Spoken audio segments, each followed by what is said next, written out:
Stalin left Yalta, knowing exactly what he was going to do. Churchill left worried. Roosevelt left hopeful. 2 months later, Roosevelt was dead. Now here's the part people forget. Yalta wasn't a betrayal, not in the way we think of it. Yes, Eastern Europe fell to Soviet control. Yes, the Iron Curtain came down. But at Yalta, the deal was survival. The war wasn't over. Japan was still fighting. The atomic bomb was untested. The Americans needed the Soviets to invade Manchuria. They needed Stalin on their side for just a few more months. And Stalin knew it. He leveraged that need into geopolitical control, not through threats, but through chess moves. Quiet, patient, ruthless.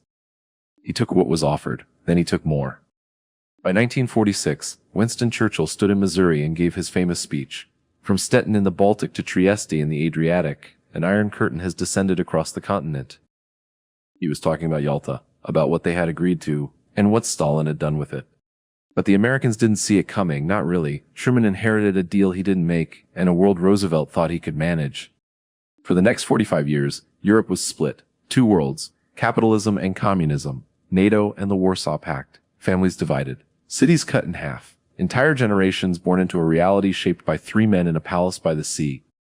Berlin became the symbol, a city divided by concrete and barbed wire, a place where you could stand on one side and see your family on the other and never reach them. And it all traced back to Yalta. Now, was Yalta a mistake? Historians still argue. Some say Roosevelt gave away too much, that he trusted Stalin when he should have been tougher. Others say there was no choice. The Red Army was already there. What could Roosevelt do? Start another war?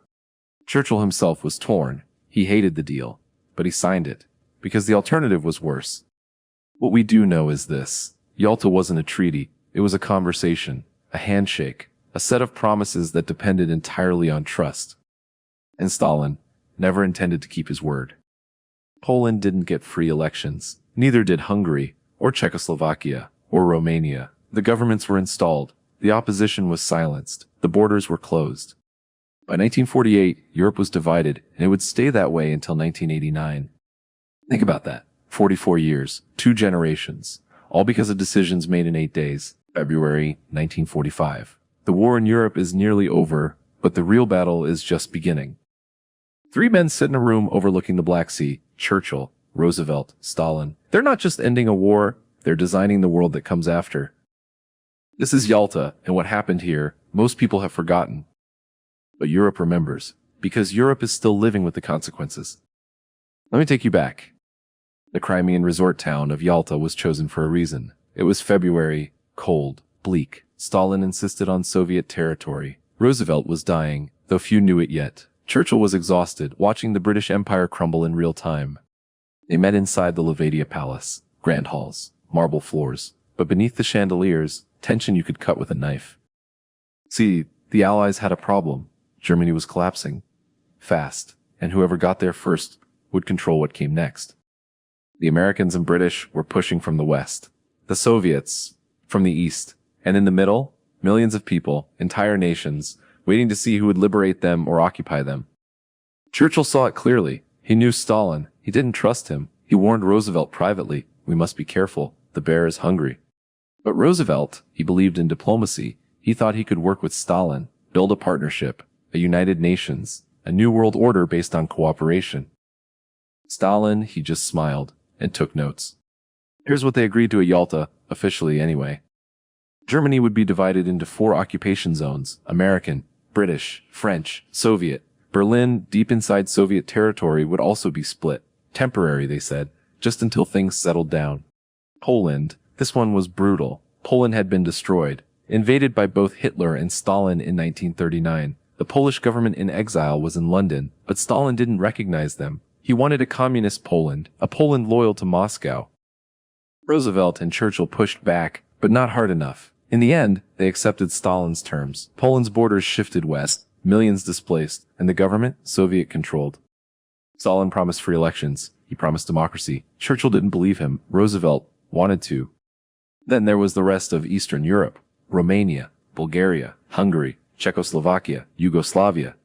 The agreement was vague, deliberately vague. It talked about spheres of influence without defining them. It mentioned democracy without enforcement. The people who lived through it, they didn't forget. Ask someone from Prague, or Warsaw, or Budapest. They'll tell you about Yalta, about the day the West agreed to let them go. It's not fair, it's not accurate. but it's how it felt. Here's the tragic irony. Yalta was supposed to prevent future wars. It was supposed to create stability, peace, cooperation. Instead, it locked Europe into a Cold War that nearly went hot a dozen times. Cuba, Berlin, Korea, every crisis carried the shadow of Yalta, of a world split in two by compromise. And when the wall finally fell in 1989, when communism collapsed, people celebrated, but they also remembered the deal that started it all. So, what's the lesson? What do we take from Yalta today?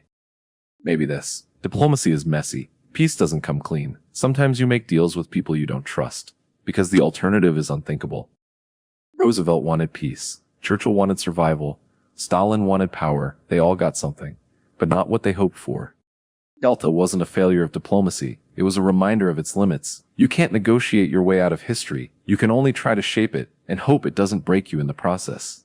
The palace still stands today in Crimea, quiet, overlooking the sea. Tourists walk through the rooms where Roosevelt sat, where Churchill paced, where Stalin smiled. And if you listen closely, you can still hear the echoes of promises made and broken, of nations divided, and a Europe that would never be the same. Yalta, 1945. The forgotten deal that changed everything.